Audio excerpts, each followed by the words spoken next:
சண்டை என்றால் சண்டைதான். இதில் என்ன சமாதானம்? எவ்வளவு நாளைக்கு சண்டை செய்ய போறீங்க? We will fight until our final victory. There will be no final victory in the war.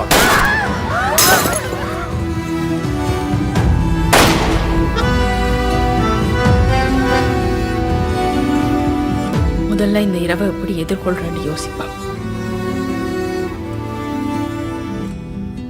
அன்புக்கினிய திரைப்பட ரசிகர்களே, உங்கள் அனைவருக்கும் இனிய வணக்கம். எப்பொழுது எங்களுடைய மாணி நாகேஷ் அவர்களோடு உங்களை சந்திக்கின்றோம். முதலில் உங்களுக்கு ஒரு மகிழ்ச்சியான செய்தி. சென்டனியில் அமைந்திருக்கின்ற கோமோ பத்தே திரையரங்கில் நீளிரா திரைப்படம் ஏப்ரல் மாதம் 8ஆம் 9ஆம் தேதிகளில் மாலை 6 மணி காட்சி நடைபெறுகின்றது என்பதை உங்களுக்கு மிக மகிழ்வோடு அறிய தருகின்றோம். அதே நேரம் வரும் சனிக்கிழமையும் 6 மணி காட்சி நடைபெறுகின்றது. இதனை விட புதன்கிழமை வரை இந்த திரைப்படம் இங்கே 2:30 காட்சி நடைபெறும் என்பதையும் உங்களுக்கு அறிய தருகின்றோம். நாங்கள் பேசி முடித்ததன் பின்னர் இதனுடைய விவரம் இருக்கும். அதனை பார்த்து நீங்கள் இந்த திரையரங்குக்கு வந்து நீளிரா திரைப்படத்தை பார்க்க வேண்டும் என்று இப்பொழுதும் உங்களிடத்தில் மிக அன்பாக வேண்டுகோள் விடுக்கின்றோம்.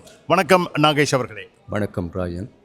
ஒரு முக்கியமான நேரத்தில் நாங்கள் நிச்சயமாக பேச வேண்டிய ஒரு விடயத்தை பேச முனைகின்றோம்.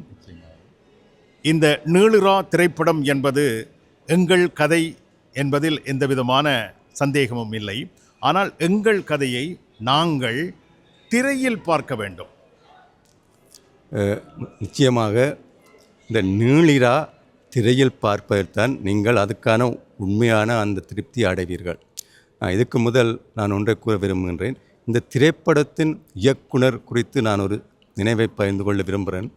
கிட்டத்தட்ட 15 வருடங்களுக்கு முன்பு எனக்கு மிகவும் நெருக்கமான எழுத்தாளர் கிபி அரவிந்தன் இங்கே பாரிஸிலே என்னை சந்தித்த போது ஒரு முறை என்னிடம் எரியும் நினைவுகள் என்கின்ற ஒரு ஆவண திரைப்படத்தை என் கையிலே அளித்து, இந்த இந்தியாவில் இருந்திருந்த இந்த சோமிதரன் என்கின்ற இளைஞர் மிகவும் ஆர்வத்தோடு அங்கே சினிமா துறை சார்ந்து இயங்கிக் கொண்டிருக்கின்றார். அவர் தொடர்ச்சியாக ஆவணப்படங்கள் பலதை தொடர்ந்து எடுத்து கொண்டிருக்கின்றார். ஆகவே நாகேஷ், இந்த படத்தை நாங்கள் பலருக்கும் கொடுத்து இதனை நாங்கள் ஊக்கப்படுத்த வேண்டும். இது ஒரு முக்கியமான பணி. இதை அவர் அங்கே தன் கடும் முயற்சியில் செய்திருக்கின்றார். இதனை நாங்கள் இங்கே அதுக்கான ஒரு பங்களிப்பாக அதை செய்ய வேண்டும் என்று சொல்லி அரவிந்தன் அவர்கள் கிட்டத்தட்ட ஒரு 15 வருடங்களுக்கு முன்பு அந்த எரியும் நினைவுகளை என் கையில் தந்து சோமிதரன் பற்றிய அந்த தன்னுடைய கருத்துக்களை அவருக்கு தெரிந்திருந்தது, அவரை பற்றி எனக்கு குறிப்பிட்டிருந்தார். இன்று நாங்கள் கிட்டத்தட்ட ஒரு 15 வருடங்களுக்கு பின்பு அவருடைய இயக்கத்திலே நீளிரா என்கின்ற ஒரு ஈழ சினிமாவை இந்திய மண்ணிலே எடுத்து எங்கள் முன்னே அவர் கொண்டு வந்திருக்கின்றார். இந்த சினிமா நிச்சயமாக நீங்கள் திரையிலே பார்க்க வேண்டிய ஒரு அற்புதமான படம். இதை நீங்கள் பார்க்கின்ற போதுதான் இந்த ஒரு சினிமா என்பது நாங்கள் ஒரு சினிமாவை நாங்கள் எப்படி இந்த மக்கள் மத்தியில் ஒரு முழுமையான நினைவுகளோடு முழுமையான எல்லா அந்த நேர்த்திகளோடும் ஒரு சினிமாவை எப்படி நாங்கள் கொண்டு வர முடியும். ஒரு சின்ன கதையை கூட இல்லாத ஒரு குறிப்பிட்ட ஒரு வட்டத்துக்குள் ஒரு கதையை உருவாக்கி அதை எப்படி எமக்குள்ளே அதை வெளிக்கொண்டு வர முடியும் என்கின்ற அந்த சாத்தியப்பாட்டை இவர் இங்கே நிரூபித்திருக்கின்றார். ஆகவே நிச்சயமாக நீங்கள் இதை திரையிலே வந்து பாருங்கள். பார்த்த பின்பு உங்கள் கருத்துக்களை பேசுங்கள். நிச்சயமாக முதல்ல நீங்கள் வந்து பார்த்து இதற்கு ஒரு உத்வேகத்தை, அந்த படைப்பாளிகளுக்கு ஒரு உத்வேகத்தை நீ கொடுக்க வேண்டும் என்று நான் முதலில் கேட்டுக்கொள்கிறேன். உண்மை. நீங்கள் உங்களை நான் வணக்கம் நாகேஷ் என்று சொல்கின்ற பொழுதே என் மனதில் கிபி அரவிந்தன் அவர்களும் நினைவுக்கு வந்தார். அதற்கான காரணம் என்னவென்றால், நான் அப்பொழுது ஐபிசி தமிழிலே பணியாற்றி கொண்டிருக்கின்ற வேளையில் மாதத்தில் ஒரு தரம் 2 தரம் பாரிஸ் நகரத்துக்கு வந்து செல்வது வழக்கமாக இருந்தது. அந்த நேரத்தில் நீங்கள் கிபி அரவிந்தன், வாசுதேவன் ஆகியோர் சகிதம் நாங்கள் நிகழ்த்துகின்ற உரையாடல் என்பது மிக காத்திரமானது. அந்த உரையாடலில் பெற்ற விடயங்களைத்தான் இப்பொழுதெல்லாம் நான் அவ்வப்பொழுது ஆங்காங்கே அறுவடை செய்து வருகின்றேன்.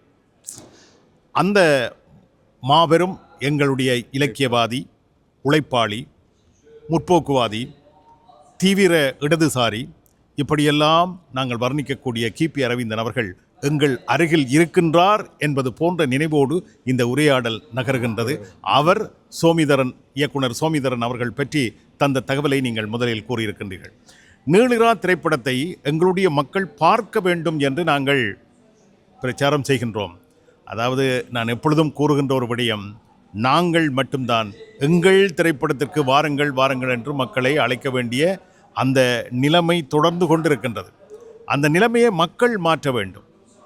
மாற்றுவார்களா? இல்லை, இப்போ இதில் உள்ள முக்கியமான விடயம் என்னென்னு சொன்னால், இப்போ நீளிரா என்கின்ற ஒரு சினிமா இங்கே வந்திருக்கின்றது.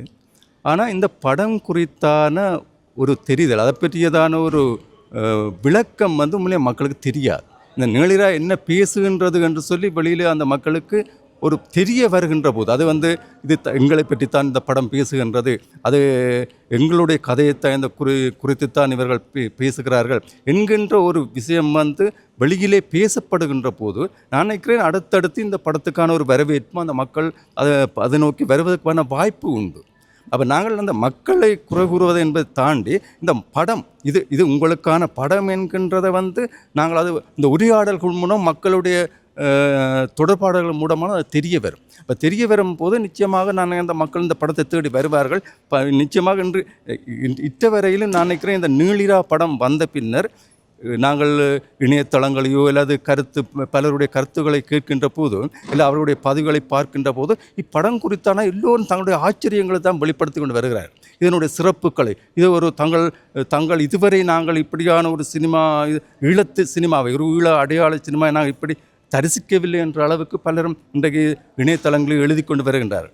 ஆகவே நாங்கள் இந்த உரையாடல்கள் தொடர்ச்சியாக அந்த இணையதளங்களிலோ இல்லாட்டில் மற்றும் நண்பர்களிடையோ இல்லை தொடர்ச்சியாக நடைபெற்று கொண்டிருக்கின்ற போது, அது மக்கள் மத்தியிலே தெரியப்படுகின்ற போது, அது நிச்சயமாக மக்கள் நிச்சயம் வந்து பார்ப்பார்கள். மக்களை வந்து நாங்கள் பார்க்க முடியாது என்று நாங்கள் அவர்கள் விருப்பம் இல்லை, அவர்களுக்கு அது தெரியப்படுத்துறது மிக முக்கியமான தேவை என்று நான் நினைக்கிறேன். நாங்கள் ஏப்ரல் மாதம் 7ஆம் தேதி தான் நிறைவாக இந்த காட்சி நடைபெறுகின்றது என்று அறிவித்ததும், இன்று ஓரளவுக்கு மக்கள் வந்தார்கள், ரசிகர்கள் வந்தார்கள், பார்த்தார்கள். அதில் ஒரு சிலர் எம்மோடு கருத்துக்களும் பகிர்ந்து சென்றிருக்கின்றார்கள். இப்பொழுது அடுத்த ஒரு வாரத்துக்கு இந்த திரைப்படம் இதே திரையரங்கில் காட்சியளிக்கின்றது என்ற செய்தி எங்களுக்கு கிடைத்திருக்கின்றது. அதனையும் நாங்கள் எங்களுடைய திரைப்பட ரசிகர்களுக்கு பகிர்ந்திருக்கின்றோம். திரைப்பட ரசிகர்கள் இதனை கேட்பதோடு மாத்திரமல்லாமல் இந்த தகவல் அடங்கிய இந்த பதிவை நீங்கள் உற்றார் உறவினர் நண்பர்கள் எல்லோருக்கும் பகிர்ந்து கொள்ளுங்கள். அவர்களையும் நீளிரா திரைப்படத்தை பார்க்க வையுங்கள். நீங்கள் சொன்னது போல நாங்கள் எத்தனையோ திரைப்படங்கள் பார்த்து விட்டோம். எங்களுடைய கதையை, ஈழத் தமிழருடைய அவலத்தை தொட்டு சென்ற திரைப்படங்கள் இருக்கின்றன. எத்தனையோ திரைப்படங்கள் தொட்டு சென்றிருக்கின்றன. ஆனால் இந்த திரைப்படம் என்பது முற்றுமுழுதாக எங்களுடைய கதையையே சொல்லி இருக்கிறது, எங்கள் திரைப்படமாக வெளிவந்திருக்கின்றது. இதுதான் இங்கே நாங்கள் அவதானிக்க வேண்டிய முக்கியமான விடயம் என்று நான் நினைக்கின்றேன். நிச்சயமாக இதில் என்னென்று சொன்னால் இவர் எங்களுடைய ஈழத்தமிழருடைய போராட்ட வரலாற்றின் ஒரு பக்கத்தை இங்கே பேசியிருக்கின்றார். இது ஈழத்தமிழருடைய போராட்ட வரலாற்றிலே ஒரு முக்கியமான ஒரு அத்தியாயம். அதாவது 87, 88, அந்த 89 இந்திய இராணுவ வருகை, இல்லை அமைதிப்படை என்று கூறிக்கொண்டு வருகிற அந்த வருகை ஒரு முக்கியமான ஒரு காலகட்டம். அதை அவர் யாருக்கு சொல்ல வேண்டும் என்கின்ற ஒன்று இருக்குது. யார் இந்த செய்தியை சரியாக போய்ச்சேரவில்லை, முக்கியமாக இந்திய மக்களுக்கு போய்ச்சேரவில்லை. ஆனால் அவர் அந்த படத்தை அந்த மண்ணிலே எடுத்து அந்த மக்களுக்கே கொண்டு சென்றிருக்கிறார். ஆனால் ஈழச் சினிமாவாக அவர் அதில் எந்த சமரசம் செய்யவில்லை. நிச்சயமாக அது இந்தியாவில் எடுத்து எந்த இதுகளும் இல்லை. அந்த படத்தை மிக அற்புதமாக அதுக்கு காரணம் அவர் கிட்டத்தட்ட 20 வருடங்களாக இந்தியாவில் இருக்கிறார். அவர் அந்த துறை சார்ந்து அவர் பயின்று கொண்டு இருக்கிறார். பலரிடம் அவர் துணை இயக்குநர்களாகவோ இல்லாட்டி அவர்களிடமிருந்து கற்றுக்கொண்டிருக்கிறார் நிறைய. அதென்று அந்த வெளிப்பாடு அவர் இத்தனை வருடங்களாக அந்த தமிழகத்திலே இருந்து அந்த சினிமா துறை சார்ந்த பலருடன் ஊடாடியதென்ற அந்த வெளிப்பாட்டை இந்த திரைப்படத்தில் நாங்கள் பார்க்கக்கூடியதாக இருக்குது. அப்போ இந்த படத்தின் முக்கியத்துவம் என்ன என்பது இங்கே ஒரு முக்கியம். எங்கென்ற வரலாற்றை நாங்கள் மீண்டும் மீண்டும் சொல்ல வேண்டிய தேவை இருக்குது. அதிலும் முக்கியமாக எங்களுடைய அடுத்த தலைமுறை இதை அறிய வேண்டிய ஒரு முக்கிய தேவை இருக்குது நிச்சயமாக. ஏன்னா இந்த அடுத்த தலைமுறைக்கு தான் நாங்கள் பட்ட பாடுகளையும் நாங்கள் பட்ட வலிகளையும் அந்த தலைமுறைக்கு தான் நாங்கள் கடத்த வேண்டியிருக்கு. நாங்கள் இப்போ போயிடுவோம், அந்த அடுத்த தலைமுறை தான் அடுத்த கட்டத்துக்கு அவர் போகிறார்கள். அவர்களுக்கு தெரிய வேண்டிய நிச்சயமாக இது என்ன. இந்த வகையில் ஒரு மிகப்பெரிய பங்காற்றுகையை சோமேதரன் செய்திருக்கிறார். இந்த சோமேதரன் பின்னால் ஒரு நிச்சயமாக இந்த நாங்கள் ஒரு கூட்டு தயாரிப்பு, ஒரு இணைந்த ஈழத்தமிழர்களும் இந்தியர்களும் நாங்கள் சொல்லாமல் என்ன சொன்னால் இந்தியாவின் பல்வேறு இடத்துலேருந்து அவர்கள் படத்துக்கு கை கொடுத்திருக்கிறார்கள். ஆகவே இந்திய ஈழ ஒரு கூட்டு தயாரிப்பாக இதை செய்திருக்கிறார்கள்.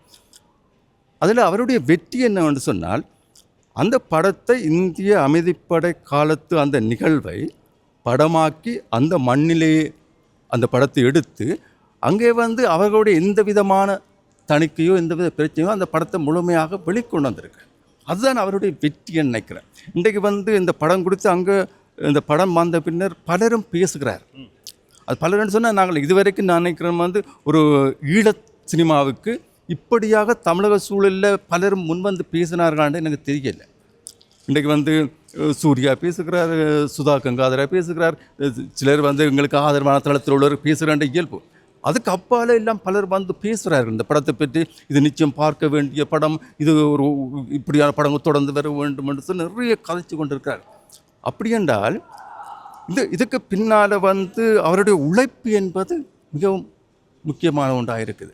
அப்போ அதை தாண்டி இந்த படத்தை அவர் என்ன செய்திருக்கிறார்னு சொன்னால், நீங்கள் அடுத்த கட்டமாக நீங்கள் அந்த நிகழ்வுகளை தேடி அவர்கள் தேட சூழலை ஏற்படுத்தியிருக்கிறார். இதுதான் அவருடைய வெற்றி. இப்போ நீங்கள் இந்த படம் இந்த நிகழ்வு இது இந்திய இராணுவம் அங்கே சென்றது என்று உங்களுக்கு தெரியும். அங்கே இப்படி ஒரு அதற்குரிய சில விஷயங்கள் அங்கே சொல்லியிருக்கிறார். அதை பற்றி இவர்கள் இல்லாமல் ஒரு இந்திய சூழலில் அவர்கள் தேடுவார்கள். ஓ, இங்கே என்ன நடந்தது, இவர் எப்போ போனார்கள், என்ன செய்தார்கள் என்றெல்லாம் அங்கே தேடுறதுக்கு ஒரு வழியை அவர்கள் மிக இங்கே இந்த படத்தை வெளியிடுவதில் இந்த தடங்களும் இல்லாத வெளியிட்டு அப்படியான சூழலை அவர் ஏற்படுத்தியிருக்கின்றார். இது ஒரு முக்கியமான ஒரு விடயமாக நான் பார்க்குறேன்.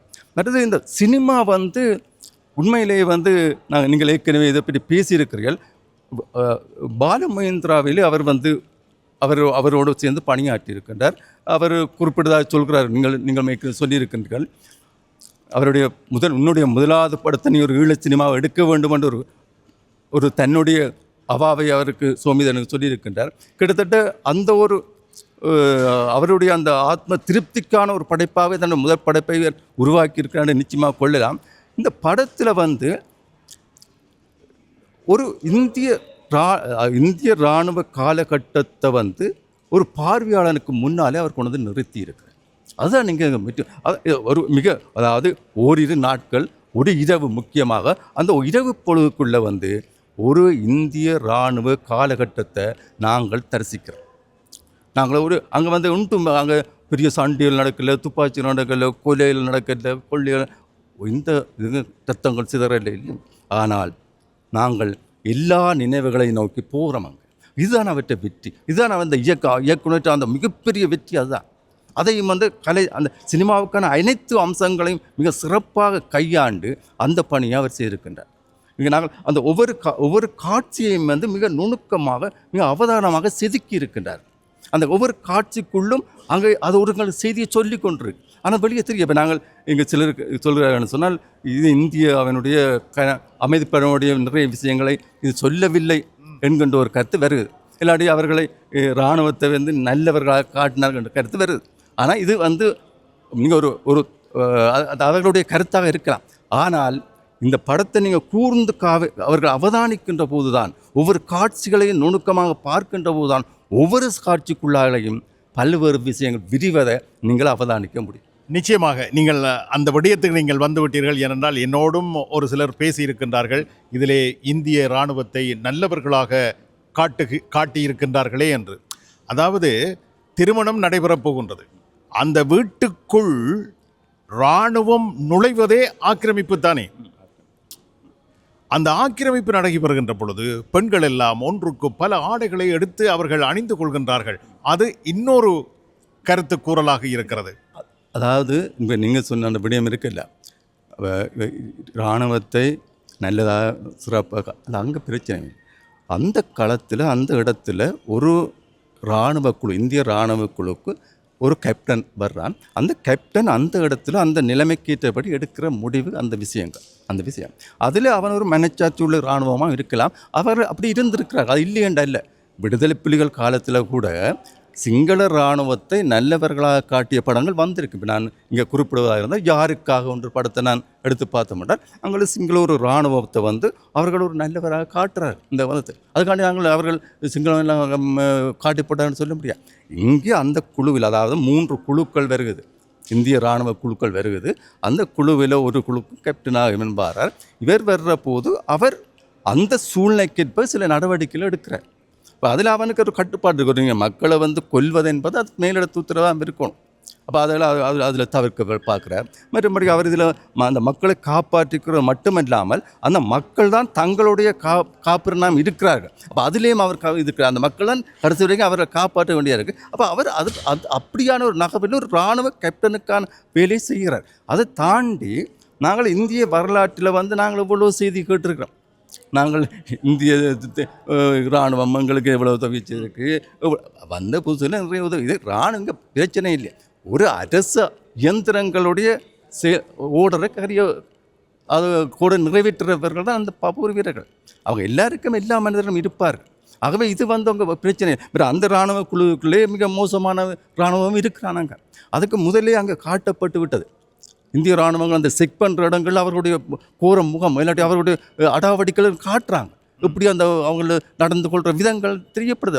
இங்கே அதல்ல பிரச்சனை. இது ஒரு பொழுது இந்திய இராணுவ காலகட்டத்தில் ஒரு பொழுதில் நடந்த ஒரு நிகழ்வு தான் இங்கே நாங்கள் பார்க்குறோம். நீங்கள் சொன்னது போல் அந்த ஆலய திருவிழாவிலே ஒரு வயதானவர் எவ்வாறு தாக்கப்படுகின்றார், அவருடைய நெஞ்சிலே இதை காட்டிப்பட முதலே அவர்கள் காட்டிட்டார்கள். மறுது இது நீங்கள் அந்த படத்தை நீங்கள் முழுமையாக பார்க்கின்ற போது தான், முழுமையாக கூர்ந்து ஒவ்வொருவர் காட்சி ஊடாக நீங்கள் அதை உள்வாங்குகின்ற போது தான் இந்த படத்தின் சிறப்புகள் தெரியும். நாங்கள் உதாரணத்துக்கு பார்த்தால் இப்போ நான் ஒரு காட்சியை நான் இதில் சொல்கிறேன்.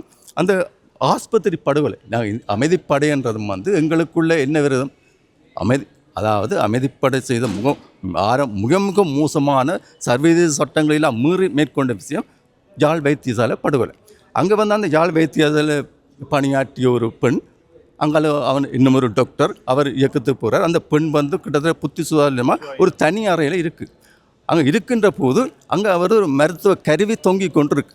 அந்த கருவியும் அந்த பெண்ணும் எங்களுக்கு என்ன செய்தியை சொல்லி கொண்டிருக்கு? எனக்கு இது நான் இந்த படத்தை பார்க்கின்ற போது அந்த காட்சி வந்தவுடனே எனக்கு பல வருடங்களுக்கும் கவிஞர் நாவண்ணன் ஒரு குறுநாவல் எழுதியிருந்தவர், அக்கினிக்கரங்கள் என்ற குறுநாவல். அந்த நாவல் குறிப்பிடுற விடயம் என்னென்று சொன்னால், அதாவது இந்திய இராணுவ காலகட்டத்தில் அந்த ஹாஸ்பிட்டல் படுகொலை மையம் கொண்டு அவர் அங்கே போயிட்டு வாரதை வச்சுக்கொண்டு ஒரு அந்த கொடூரங்களை மையப்படுத்தி ஒரு நாவல். அந்த நாவல் எனக்கு நினைவுக்கு வருது. அதே மாதிரி விடுதலை புலிகளாண்ட ஒரு அமைப்பு வருது, அம்மாளை கும்பிடுகிறார்கள் குறுங்கதைகள், உண்மை கதைகள் இந்திய இராணுவ காலகட்டத்தில் நடந்த அந்த கதைகள் எனக்கு நினைவுக்கு வருது. அப்போ இது எல்லாத்தையும் அந்த காட்சி எனக்கு நினைவு கொண்டு வருதுன்னு சொன்னால் அதான் அந்த படத்தின் வெற்றி. அப்போ நாங்கள் இதை நாங்கள் ராத்திரி படுகொலை என்று சொல்லி போட்டு அவங்க மாரிய குத்துகள் வெட்டுகள் சத்த சகதிகளை கொண்டு வந்தவன் அதெல்லாம் படம். சினிமா என்பது இதுதான். இப்போ இது அந்த காட்சி எனக்குள்ள காட்சிகளை விரிக்கணும். அந்த வேலையை தான் இந்த படம் செய்திருக்கு. இதுதான் மிகப்பெரிய முக்கியம். அது என்ன ஒரு காட்சி விருதுன்னு சொன்னால் அவன் மிக கொஞ்சம் கூட மிக தீவிரமான ஒரு இந்திய இராணுவமாக இருப்பான். அவன் அந்த எல்லாரும் வீட்டுக்குள்ளே செக் பண்ணுவான். அப்போ அந்த கற்பிணி பெண்ணையும் போய் செக் பண்ணக்குள்ளே உன்னையும் செக் பண்ண பிறகு அவன் தடுப்பான். ஆனால் இந்த காட்சி எங்களுக்குள்ள உண்மையாக நடந்திருக்கு. அதாவது நீ என்ன உனக்கு மடியில் குண்டா வச்சிருக்கிறன்னு சொல்லி இராணுவம் மிதித்தது எல்லாம் உண்மையாக நடந்த விஷயம். எங்களுக்கு அந்த காட்சியில் அங்கே விரியுது. அப்போ இங்கே அது காட்சி கூட வெளிப்படையாக ரத்தமும் துப்பாக்கியும் வெடிக்கல்ல ரத்த கலரையும் நடக்கல்லையோடைய ஒவ்வொரு காட்சி துண்டங்களுக்கு கூடாமல் நாங்கள் பின்னோக்கி அந்தந்த நிகழ்வுகளை நோக்கி போகிறோம். இப்போ இது அந்த படம் பல விஷயங்களை சொல்லுது. இப்போ நாங்கள் பெடியல் போராளிகள் ஒரு பக்கம் அங்கே உள்ளுக்கு இந்திய இராணுவம் இருக்குது. இந்த போராளிகள் அவர்கள் காட்டும் முடுக்கான இங்கிலீஷில் பேசுகிறார்கள். அவர்கள் மிக அவதானமாக அந்த இதில் மேற்கொள்கிறார்கள். சரமன் சேட்டும் இந்த இவர்களை பார்த்தோன்னே எனக்கு எங்கே வருது, என்னுடைய செய்திகள் வருது.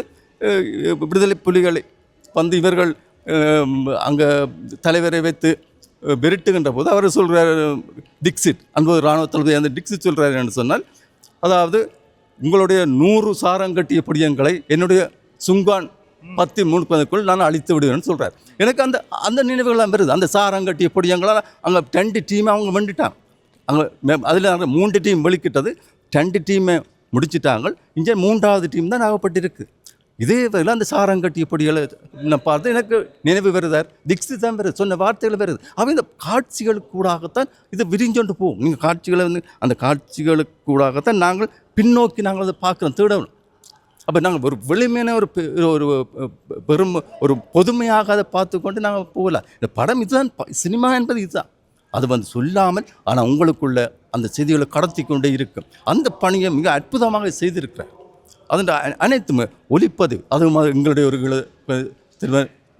ஈழத்து இளைஞர் இயக்கம் நடித்திருக்கிறார். நகுல் உட்பட பலர் நடித்திருக்கிறார்கள். அப்படி இது ஒரு கூட்டு முயற்சியாக எல்லாரும் தங்களோட சிறப்பை செய்திருக்கிறார். அப்போ இந்த காட்சிகள் இந்த படம் மிக நிச்சயமாக நீங்கள் பார்க்க வேண்டிய படம். நீங்கள் பாருங்கோ, நீங்கள் பார்க்கின்ற போது அதை நீங்கள் பார்த்த பின்பு நீங்கள் கருத்துக்களை சொல்லுங்க.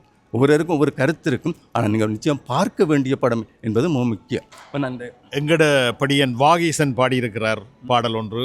அடுத்தது கில்மிஷா, இந்தியாவிலேயே புகழ்பெற்ற பாடகியாக, அதாவது ஐரோப்பிய நாடுகளுக்கும் வருகை தந்த எங்கள் பாடகி கில்மிஷாவும் பாடியிருக்கிறார். நீங்கள் கூறியது போல இதிலே இந்திய இராணுவத்தை நல்லவர்களாக காட்டினார்கள் என்ற கருத்து ஓடிக்கொண்டிருக்கின்றது. முக்கியமானவர்களே அதை பேசுகின்றார்கள்.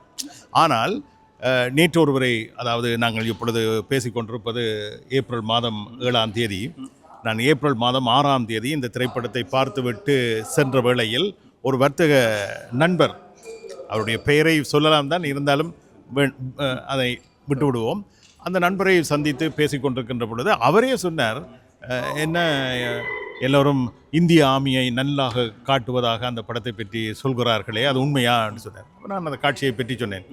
அவர் சொன்னார், எங்களுடைய படியங்களே, அப்படி தான் சொன்னார், எங்களுடைய படியங்களே காட்டி கொடுத்தார்கள். அப்படி காட்டி கொடுத்த ஒருவருக்கு இந்திய மேஜர் ஒருவர் அடி போட்டார், அதை தான் நேரில் பார்த்தேன் என்று சொன்னார். அப்போ அப்படியும் இருந்திருக்கிறார்கள் நிறைய. அதாவது இந்த இந்த இந்திய அமைதிப்பட காலத்தில் நிறைய சம்பவங்கள் நடந்திருக்கு. அதாவது இந்திய அமைதிப்படைன்றதில் இங்கே கன பேர் போயிருக்கிறாங்க. இங்கே கேரளாவிலேருந்து போயிருக்கிறாங்க, தமிழ்நாட்டிலேருந்து போயிருக்கிறாங்க, ஹிந்தியிலேருந்து போயிருக்கிறாங்க, எல்லா இடத்துலேருந்து போயிருக்கிறாங்க. அப்போ அங்கே போய்க்குள்ள அவங்கள எல்லாவற்றையும் மனதொப்தி செய்யலை. அதை ஒரு மேலிட இந்திய இயந்திரத்தின் ஓர்டரை செய்து கொண்டிருக்கிறாங்க. எல்லாவற்றையும் மனம் ஒன்று செய்யலை. ஆனால் ஒரு இராணுவம் கடைசி ஆக்கிரமிப்பு வரைக்கும் அவங்க தங்களுடைய நடவடிக்கை செய்கிறாங்க. இதுக்குள்ளே மனிதர்கள் இருப்பார்கள், அவங்க மனச்சாட்சியோடு இருப்பாங்க. முடிந்த அளவுக்கு தாங்க சட்டத்திட்டம் கூட அதை செய்யணும் என்று இருப்பாங்க. அப்படி ஒரு கேப்டனை தான் இங்கே நாங்கள் காட்டியிருக்கிறாங்க. அது தவறில்லை. அது அடுத்து அதை தாண்டி இந்த படம் முடிகின்ற போது அதுக்கான பதில் சொல்லப்பட்டிருக்கு. அவர் கேட்குறார், நாங்கள் ஏதாவது தவறுகள் செய்தால் மன்னிச்சிருங்கன்னு கேட்குறார். அவருடனே சொல்கிறார், நீங்கள் எத்தனை 1000 பேர்கிட்ட மன்னிப்பு, அங்கே விஷயம் முடிஞ்சுது. அதாவது செப்டம்பர் முடிஞ்சுது. நீங்கள் என்னட்ட மன்னிப்பு கேட்குற சரி, ஆனால் நீங்கள் இருக்கும்போது இங்கே நடந்த எல்லாத்துக்கும் நீங்கள் எத்தனை 1000 பேர்கிட்ட மன்னிப்பு கேட்கணும். அந்த பெரியவர் எங்களுடைய கலைஞர் நமசிவாயம் அவர்கள், அவர் குத்துவிளக்கு திரைப்படத்திலே நாயகனாக நடித்த ஜெயகாந்த் அவர்கள், அந்த குத்துவிளக்கு திரைப்படத்தில் அவர் ஜெயகாந்த் என்றான் தன்னுடைய பெயரை மாற்றி நடித்திருந்தார். அவர் இந்தியாவுக்கு செல்வதற்கு முன்னர் நாங்கள் சுவிட்சர்லாந்து நாட்டில் அவரை சந்தித்து சூரிச் விமான நிலையத்தில் தான் இருந்து பேசிக்கொண்டிருந்த பொழுது அவர் இந்த நீளிரா திரைப்படத்தை பற்றி அப்பொழுதே சொன்னார். இப்படி ஒரு படம் எடுக்கிறார்கள், எனக்கு ஒரு வாய்ப்பு கிடைத்திருக்கிறது, நான் செல்கின்றேன், நடிக்கின்றேன், ஒரு நல்ல அந்த கதையெல்லாம் அவர் கேட்டிருக்கிறார், நல்ல கதை, இந்த திரைப்படம் நன்றாக வரும் என்று அன்றே அவர் சொன்னார். இன்று அந்த திரைப்படம் வந்ததன் பின்னர் அவருடைய நடிப்பை பார்க்கின்ற பொழுது உண்மையில் மகிழ்ச்சியாக இருக்கிறார். படத்தை தொடங்குகின்றவரும் அவராக இருக்கின்றார், படத்தை நிறைவு செய்து வைக்கின்றவரும் அவராக இருக்கின்றார். நடிகர்களை பிரிந்தும் அனைத்து பேரும் மிக அற்புதமாக நடித்திருக்கிறார். அவர் அதுக்குள்ள வாழ்ந்திருக்கிறார். மற்ற இந்த படத்தில் எங்களோட வாழ்வியலும் எங்கிட்ட ஒரு பண்பாடு இருக்குல்ல, பண்பாடு காட்டப்பட்டிருக்கிற விதம். எங்கிட்ட கிடுகு வேலு, நீங்கள் தமிழகத்தில் அப்படி இல்லை. இந்த கிடுகு வேலி உழைச்சிங்கன்னா வாரம் இந்த வேலியல், அந்த அந்த சமையலுக்கான அந்த கூட்டு, அந்த செயல்பாடுகள், அந்த பலகாரங்கள், உணவுகள், இந்த உடல், அவன் ஒரு இரவுக்குள்ள நிறைய விடயங்களை கொண்டு வரான். எங்கள் ஈழத்தமிழர் பண்பாடு என்பது ஒரு தனித்துவமானது. அந்த தனித்துவமானது என்பதை அவன் வெளிக்காட்டுறான் அந்த சினிமா மூலம். இதுதான் ஒரு சினிமா என்பது செய்கிற வேலை இதுதான். அது வந்து இப்போ நீங்கள் அதுவும் ஒரு இரவில் ஒரு நிகழ்வை வச்சுக்கொண்டு, ஒரு கல்யாண நிகழ்வை வச்சுக்கொண்டு நீங்கள் இப்படி ஒரு 1.5 மணி நேரத்துக்கு இவ்வளோ விடயத்தை நீங்கள் பேசியிருக்கிறீங்களே, அந்த சினிமாங்கிற அந்த திரை மொழிகூடாக நீங்கள் செய்திருக்க, அதுதான் இந்த படத்தின் வெற்றி. இதில் இன்னொரு விடயத்தை நாங்கள் முக்கியமாக பேச வேண்டும். ஏனென்றால் நாங்கள் அடிக்கடி இது பற்றி நாங்கள் உரையாடி இருக்கின்றோம். குறும்படங்களில் இருந்து நீள்படங்கள் வரை எங்களுடைய ஈழத்தமிழ் திரைமொழி அல்ல. அதற்கு தமிழகத்திற்கு சென்று தமிழக திரைமொழிதான் திரைமொழி என்று அடம்பிடித்தவர்கள் பலர் இருக்கின்றார்கள். கனடாவில் இருந்து போய் அங்கே குரல் பதிவு செய்தவர்கள் இருக்கின்றார்கள். பிரான்சில் இருந்து சென்றிருக்கின்றார்கள். வெவ்வேறு நாடுகளிலிருந்து அவ்வாறான முயற்சியை மேற்கொண்டார். ஆனால் இந்தியாவில் நீங்கள் சொன்னது போல இந்தியாவில் இந்த திரைப்படம் தயாரிக்கப்பட்டிருக்கிறது. எங்கள் தமிழ், ஈழத்தமிழ், எங்களுடைய புலவர் சிவநாதன் அவர்கள் அடிக்கடி சொல்லுவார், ஈழத்தமிழ் இழுப்பு தமிழ் அல்ல என்று சொல்லுவார். எங்கள் தமிழை தமிழாக பேசினால் அது திரையில் அல்ல எங்கும் இனிக்கும் என்பதை நீளிரா திரைப்படம் எங்களுக்கு எடுத்து உணர்த்தி இருக்கிறது. நாங்கள் இந்த இந்த மொழி திரைப்படத்துக்கான மொழி என்பது வந்து உண்மையில் அது அந்தந்த பிராந்தியங்கள் அந்த சூழல் சார்ந்தது தான். அதில் வந்து நாங்கள் இன்றைக்கு வந்து பார்த்தோம்னு சொன்னால் இதில் வந்து எங்கே எந்த பிசுறலும் இல்லை. அவர்கள் இங்கே எங்களோட மொழி அவர்கள் பேசுகிறார்கள், அங்கே ஹிந்தி பேசப்படுது, அங்கே தமிழ் ஒரு தமிழ் அதுதான் ஒரு சினிமா. ஏன்னா அது அப்படி தான் இருக்க முடியும். இப்போ நாங்கள் அண்மையில் அந்தோனி பார்த்தோம். அந்தோனிலாம் அந்த எங்களுடைய மொழி அது பேச இது வந்து அது அந்த மொழி ஒரு சினிமாவுக்கு எந்த தடங்களாகவும் இல்லை. ஏன்னா அது அந்த மொழி அப்படி இல்லாமல் நீங்கள் பேசுகிற போது தான் அது தடங்களாக வரும். நீங்கள் அங்கே இருந்து கொண்டு நீங்கள் தமிழ்நாட்டுக்கு மொழியை நாங்கள் பேசுனீங்களா இருந்தால் அந்த படம் பிள்ளை. அங்கே யதார்த்தமாக உண்மையாக நீங்கள் அந்த அந்த வாழ்வை இப்போ நீங்கள் யாழ்ப்பாணத்தில் கூட வந்து நீங்கள் யாழ்ப்பாணத்தில் ஒரு மொழி இருக்கும், மட்டக்களப்பில் ஒரு பேசுகிற மொழி இருக்குது, மண்ணில் ஒரு மொழி இருக்குது. அப்போ அந்த மொழி என்பது வந்து அந்த திரைப்படத்துக்கு அந்த தேவையின் ஊடாகத்தான் தீர்மானிக்கப்படும் மொழியை நீங்கள் அங்கே இருந்து கொண்டு சும்மா ஒரு மொழியை செயற்கையாக கொண்டு வர முடியாது. இது வந்து இங்கே உயிர்ப்போடு இருக்குது. எங்களுக்கு அந்த படத்தில் வந்து எங்கே அந்த மொழி எந்த இதுன்னு செய்யலை எங்களுக்கு. இல்லை நாங்கள் அதோட ஒன்றி போகிறோன்னா இல்லாமல் அது வேறு மாதிரி வந்திருந்தால் நாங்கள் குழம்பி தான் இருப்போம். இல்லாட்டி அது எங்களுக்கு ஒரு தடையாக இருக்குது. அவர் எல்லா வீட்டிலும் கவனப்படுத்திருக்கிறார். இதில் வந்து முக்கியமாக சோமேதரன் அவர் ஈழத்தில் இருந்தபடியாக அவர் அதை பற்றி ஒரு நாளைக்கு ஒரு நீண்ட அதுக்கான உழைப்பை போட்டிருக்கிறார். ஒவ்வொன்றிலும் கவனம் எடுத்திருக்கிறார். வேறு அவருக்கு பின்னால் நிறைய பேர் உழைச்சிருக்கிறார். இப்போ நாங்கள் இந்த படத்தை தயாரித்த சுப்ராஜா, கார்த்திக் சுப்ராஜா வந்து நாங்கள் நிச்சயமாக இந்த இடத்துல அவருக்கு நன்றி சொல்லலாம். அவர் நினைச்சிருந்தால் அவர் வேறு படத்தை எடுத்துகிட்டு போயிருக்கலாம். ஆனால் இங்கே வந்து இந்த அவருக்குள்ள அதுக்கு ஏதோ ஒரு உணர்வு, அந்த ஈழத்தமிழருக்கு நாங்கள் ஏதோ ஒன்று செய்ய ஒரு உந்துதல் தான் அப்படி ஒரு பணியை அவருக்கு செய்ய வச்சிருக்கு. அப்போ நாங்கள் வந்து அந்த படத்தை நாங்கள் பார்த்து அந்த பின்னால் ஓடிக்கொண்டு பார்த்தோம்னா நிறைய பேர் பங்காற்றி இருக்கிறார். பல எழுத்தாளர்கள் அவர்கள் ஆலோசனை, சாயந்தன் எல்லாம் வந்து அதில் அவர்களோட ஆலோசனை பண்ணி அப்போ கலைபெருட்ட ஒரு ஆலோசனை வழங்கியிருக்கிறார், நிறைய பேருட்ட கருத்து இருக்கிறார். அப்போ ஒரு நீண்ட நெடிய ஒரு செயல்பாடாகத்தான் இந்த படத்தை அவர் வெளியே கொண்டு வந்திருக்கிறார். அப்போ அதால் தான் அது முழுமையாக வந்திருக்கு. அப்போ முதல்ல நாங்கள் இந்த படத்தை பார்த்து இதை நாங்கள் ஒரு முக்கியமாக இன்றைக்கு உள்ள பிரச்சனைனா புலம்பெயர் சமூகத்தினுடைய அந்த அந்த அந்த வலுதான் வெற்றியை கொண்டு வரும். அவர்கள் நினைச்சால் இதிலே ஒரு முக்கியமான விடயத்தை நீங்கள் புலம்பெயர் தமிழர் என்று சொன்னதால் அதில் இருந்து இந்த விஷயத்தை சொல்லியே ஆக வேண்டும். அதாவது தமிழகத்திலே ஒரு திரைப்படம், அது சூப்பர் ஸ்டார் ரஜினிகாந்தாக இருக்கலாம், அல்லது உலக நாயகன் கமல்ஹாசனாக இருக்கலாம், அல்லது விஜயா இருக்கலாம், அஜித்தா இருக்கலாம், எந்த நடிகர் நடித்தாலும் அந்த திரைப்படத்தை பூசை போடுவதற்கு முன்னதாகவே அதனுடைய உரிமையை வாங்குகின்றவர்கள் புலம்பெயர்ந்த தேசத்தில் வாழ்ந்து கொண்டிருப்பவர்கள். அது கனடா, பிரிட்டன், பிரான்ஸ், சுவிட்சர்லாந்து நாடுகளில் வசிப்பவர்களாக இருக்கலாம். இவர்களால் தான் அந்த திரைப்படம் அங்கே முழுமையாக தயாரிக்கப்பட்டது. நம்மவர்கள் அங்கே மிக பிரமாண்டமான திரைப்படங்களை எல்லாம் தயாரித்து கொடுத்திருக்கிறார்கள். அந்த பதிவும் இருக்கிறது. இந்த புலம்பெயர் வாழ் தமிழ் மக்கள் இவ்வளவற்றையும் செய்திருக்கின்றார்கள். இந்த மக்கள் நினைத்தால் நீளிரா திரைப்படம் போன்று நூற்றுக்கணக்கான திரைப்படங்களை தயாரிப்பதற்கு உந்துதல் வழங்கலாம் என்பது என்னுடைய தாழ்மையான கருத்து. நிச்சயம். அதாவது புலம்பெயர் தமிழ் சமூகம் நினைத்தால் நாங்கள் எங்களுக்கான அந்த சினிமாவை நாங்கள் அடுத்தடுத்த கட்டத்துக்கு கொண்டு செல்வதற்கு நிச்சயமாக முடியும். இது இன்றைக்கு தமிழக சினிமாவையே இன்றைக்கு உயிர்ப்போடு வச்சிருக்க இந்த புலம்பெயர் தமிழர்கள் தான். அப்போ நாங்கள் இதை வந்து நாங்கள் உணர்ந்தோம்னு சொன்னால் அதுக்காண்டி நாங்கள் இப்போ மீன்ஸ் ட்ரெயின் எடுத்த படத்தையோ அதை நாங்கள் பார்க்க அது இல்லை, அது இளைஞர்களோடு ஒவ்வொரு ரசனையும் அவர் பார்க்கலாம். ஆனால் அதே வேளை வந்து எங்களுடைய சினிமா குறித்து நீங்கள் கரிசனை கொள்வோம், எங்களுடைய சினிமா குறித்து நாங்கள் அடுத்த கட்டத்துக்கு கொண்டு ஒரு பற்றி யோசிப்போம். இப்போ அதுக்கு வந்து நாங்கள் வேலை செய்யணும்னு சொன்னால் அந்த மக்களை உணரச் செய்வது தான். ஒருவேளை இன்றைக்கு வந்து நீளிரா வந்து இந்த உள்ளடக்கத்தோடான இது எங்களை பற்றி தான் பேசுது, இது இதோட கதை இதுதான்னு சொல்லி கணக்கிற்கு தெரியாது. தெரிகிற போது நீங்கள் வரும் நிச்சயம். அப்போ அந்த தெரியப்படுத்துறது ஒன்று இருக்குதால அதை நாங்கள் செய்கின்ற போது நிச்சயம் வரும்னு தான் நான் நினைக்கிறேன். உண்மை. அன்புக்கினிய திரைப்பட ரசிக பெருமக்களே, நாம் ஏன் இவற்றையெல்லாம் பேசுகின்றோம் என்பதை நீங்கள் தயவு செய்து புரிந்து கொள்ள வேண்டும். இந்த திரைப்படம் தொடர்பாக நீங்கள் அறிந்திருக்காமல் இருந்தால் அதை நீங்கள் தெரிந்து கொள்ள வேண்டும். தெரிந்ததன் பின்னர் நீங்கள் திரையரங்குக்கு வந்து இந்த திரைப்படத்தை பார்க்க வேண்டும். நீங்கள் மாத்திரமல்ல, உங்கள் உற்றார் உறவினர் நண்பர்கள் எல்லோருக்குமே இந்த தகவலை நீங்கள் பரிமாறிக்கொள்ளுங்கள். அவர்களையும் அழைத்து வாருங்கள். ஒரு முறைதான், அதாவது நான் ஏற்கனவே சொன்ன விடயத்தை மீண்டும் கூறுகின்றேன். உலகநாயகன் கமல்ஹாசன் அவர்கள், அவர் பக்தனாக இல்லாவிட்டாலும் கூட திருப்பதிக்கு ஏன் செல்கின்றீர்கள் என்று கேட்டார். கேட்டுவிட்டு சொன்னார், திருப்பதி படத்தை நீங்கள் வீட்டில் வைத்தும் வணங்கலாம், வீட்டிலும் இருக்கிறது, அங்கே வணங்கிவிட்டு இருக்கலாம். ஆனால் திருப்பதிக்கு செல்கின்றீர்கள், திருப்பதிக்கு சென்றால்தான் அந்த திருப்தி உங்களுக்கு ஏற்படும்.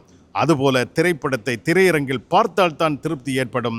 அதனால்தான் உங்களுக்கு அந்த உலகநாயகன் சொன்ன கருத்தையே உங்களிடத்தில் கொண்டு வந்து சொல்கின்றோம். தயவு செய்து ஒரு முறை திரையரங்குக்கு வாருங்கள். வரும் புதன்கிழமை வரை இந்த திரைப்படம் சென்டனி கோமோ பத்தே திரையரங்கம், நல்ல திரையரங்கம். நீங்கள் கஷ்டப்பட தேவையில்லை, வந்து ஆற அமர இருந்து இந்த திரைப்படத்தை நீங்கள் பார்த்து ரசிக்க வேண்டும். பார்த்து ரசித்ததன் பின்னரும் நீங்கள் அந்த திரைப்படம் பற்றி பேச வேண்டும் என்று மிக்க அன்பாக உங்களிடத்தில் நாங்கள் வேண்டுகோள் விடுக்கின்றோம். நிச்சயமாக நான் அதைத்தான் வேண்டுறேன்னு சொன்னால், இது ஈழத்தமிழுடைய வரலாற்றில் ஒரு முக்கியமான ஒரு பதிவு. இதை வந்து நாங்கள் பெரியவர்கள் மட்டுமல்ல, நாங்கள் குடும்ப சகிதமாக வந்து இதை நாங்கள் பார்க்க வேண்டும். ஏனென்றால் எங்களுடைய தலைமுறை ஈழத்தில் எங்களுடைய முன்னோர்கள் என்னென்ன இப்படியான விடயங்களை கடந்து இன்றைய நிலைக்கு வந்திருக்கிறார்கள் என்கின்ற செய்தியையும், அதே நேரம் எங்களுடைய மண்ணில் வந்து பக்கத்தில் இருக்கின்ற அந்நிய நாடுகள் கூட படையெடுத்து அங்கே இவ்வாறான நிலைமைகள் நடந்திருக்கின்ற அந்த செய்திகளையும் எங்களுடைய தலைமுறை அறிய வேண்டிய கட்டாயம் இருக்குது. ஏன்னா இன்றைய காலகட்டத்தில் கூட நாங்கள் வந்து ஒரு மிகுந்த போர்ச்சூழலுக்கெல்லாம் வாழ்ந்து கொண்டிருக்கிறோம். அடிப்படையில் வந்து இந்த படம் ஒரு போருக்கு எதிரான குரல். ஏன்னா எதிர்காலத்தில் ஒரு போர் என்பது எங்களுக்கு உண்மையில் வந்து வேண்டத்தகாத உண்டு. அடிப்படை இந்த படத்தின் இந்த நாதம், அந்த உயர் நாதம் வந்து போர் எதிர்ப்பு குரல் தான். ஆகவே இந்த படத்தை வந்து எங்களுடைய தலைமுறைக்கு நாங்கள் சொல்லுவதன் மூலம் அவர்கள் வந்து இது குறித்தான அவர்களுக்குள்ள ஒரு இது ஒன்று ஓடும். நாங்கள் ரைட், எங்கண்ட அப்பாக்கள் எங்கண்ட அப்பப்பாக்கள் இப்படியாகத்தான் வந்திருக்கிறார்கள், அப்போ நாங்கள் எங்களுக்கான அடுத்த வழிகளை என்ன என்கின்ற அவர்களுக்குள்ள ஒரு எண்ணங்கள் ஓடும். அவர்கள் அதை பற்றி சிந்திப்பார்கள். ஏன்னா நாங்கள் இந்த வாழுகின்றது இன்றைக்கு பாருங்க, 2 நாடுகளுக்கு இருக்கின்ற அந்த யுத்தம் வந்து உலகத்தினுடைய எல்லா மக்களுடைய வீட்டுக்கதவையும் தட்டி அவர்களுக்குரிய பாரத்தை ஏற்றி கொண்டு இருக்குது. அப்போ யுத்தம் என்பது இதுதான். அப்போ நாங்கள் இந்த யுத்தம் அற்றதாகவும் நாங்கள் எங்களுக்கான உரிமை, எங்களுக்கான வாழ்வு, எங்களுக்கான அந்த சுபிட்சமான இதை நோக்கி நாங்கள் செல்வதற்கான வழிகள் இருக்குது. அது வந்து இந்த அடுத்த தலைமுறையெல்லாம் முடியும். அதுக்கு அவர்கள் எங்களுடைய கடந்த காலங்களை நிச்சயம் அறிஞ்சிருக்க வேண்டும். ஆகவே நீங்கள் அனைவரும் குடும்ப சகிதம் வந்து இந்த திரைப்படத்தை பாருங்கள். பார்த்த பின்னர் உங்களுக்கு அது விதியும். நாங்கள் இவர்கள் ஏன் இதை உங்களுக்கு அழைச்சார்கள், இதை பார்க்க சொன்னார்கள் என்பது நீங்கள் படம் பார்த்த போது உங்களுக்கு நிச்சயமாக புரியும் என்பதை நான் இப்படத்தில் கூறிக்கொள்ள விரும்புகிறேன்.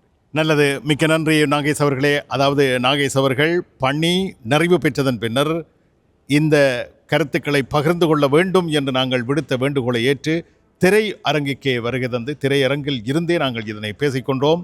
இந்த வேளையில் இயக்குனர் சோமிதரன் அவர்களுக்கு எங்களுடைய பாராட்டுக்களும் வாழ்த்துக்களும், அதே போன்று இந்த திரைப்படத்தினுடைய பிரதான தயாரிப்பாளர் கார்த்திக் சுப்புராஜ் அவர்களுக்கும் எங்களுடைய வாழ்த்துக்களையும் பாராட்டுக்களையும் தெரிவித்துக் கொள்கின்றோம். கார்த்திக் சுப்புராஜ் அவர்களே, கவலைப்படாதீர்கள், புலம்பெயர் வாழ் தமிழ் மக்கள் உங்களுக்கு கரம் கொடுப்பார்கள் என்பதை தெரிவித்து உங்கள் அனைவரிடம் இருந்து நாங்கள் விடைபெற்றுக் கொள்கின்றோம். மாணி நாகேஷ், எஸ்கே ராஜன்.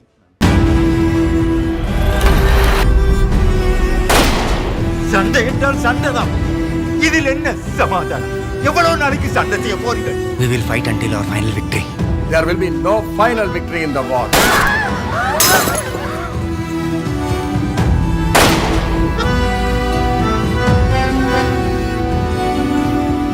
முதல்ல இந்த இரவை எப்படி எதிர்கொள்றேன்னு யோசிப்பா.